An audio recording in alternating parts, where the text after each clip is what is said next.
Hi my dears, ನಾನಿಲ್ಲಿ ಕಪ್ಪು ಕಡಲೆಯನ್ನು ನಿನ್ನೆ night ನೆನೆಸಿಟ್ಟಿದ್ದೇನೆ. ಕಡಲೆ ನೋಡಿ ಈ ಥರ ನೆಂದಿದೆ.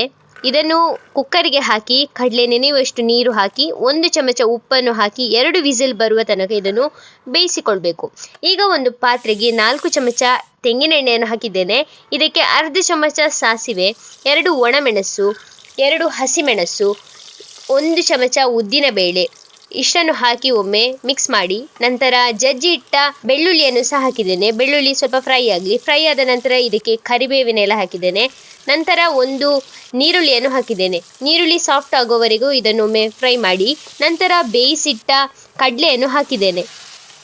ನಂತರ ತುರಿದಿಟ್ಟ ತೆಂಗಿನಕಾಯಿ ಇಷ್ಟನ್ನು ಹಾಕಿ ಒಮ್ಮೆ ಮಿಕ್ಸ್ ಮಾಡಿ.